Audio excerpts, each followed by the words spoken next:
on this short video series on why the Texas Standard Possession Order in family law. And before I jump into this last segment, I want to say that we are thinking and praying for all of our friends, colleagues, countrymen, people around the world, people in our community, friends and loved ones around the world who have been decimated by the economic downturn due to the coronavirus pandemic. Things are starting to open up. We know there's going to be an increase in cases. We hope that this also means that there's going to be an increase in everyone's ability to provide for their loved ones and their family.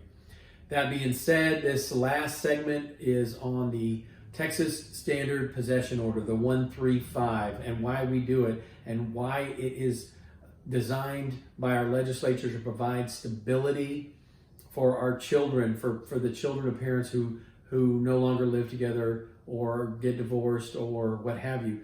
And it's there primarily because it's very specific and therefore enforceable through the court's contempt power. In other words, if one parent is withholding a child from another parent, the court can say, and take that child and give it to the other parent. The courts can award make-up time. The court can award attorney's fees against the parent who was violating the court order. Those orders are very, very specific for that reason. So that way they're extremely enforceable.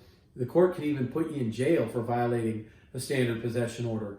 So keep these things in mind when you're thinking about, hey, maybe that I'm not going to allow my child to go see the other parent. But back to what I was talking about before, why the standard possession order. There's the biggest reason that we do it is because it provides stability during the school year. And I want everybody who's faced with this, because it comes up so much in the practice, there's a feeling that, and how could there not be, that somehow in the eyes of the court, the non-custodial parent, the 135 parent, their ability to parent is somehow diminished and they're not fit to be the primary parent. And that's not at all the case. But you're talking about a decision of nuances.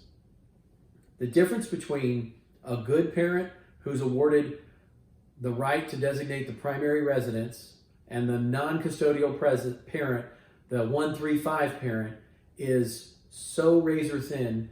You know, an example I often like to use is that this isn't a Buffalo Bills Dallas Cowboys Super Bowl where it's going to be 38-3 in the first quarter. This is a This is a Los Angeles Rams, New England Patriots Super Bowl, 13-9, triple overtime, kind of a snooze fest, and it's going to come right down to nuances because you've got two genuinely good, loving people who've always been good, loving parents, and the court has to make a very, very narrow, nuanced decision about where does the scale tip? Who's been getting up with that child since it was born at 2 o'clock in the morning to nurse it, to care for it, or to get that bottle out, to warm it up, while mom may be jet setting with a 6 or 7 figure career across the United States, or maybe dad is the jet setter with that 6 or 7 figure career across the United States, making sacrifices to provide for the family, whether that be mom or dad,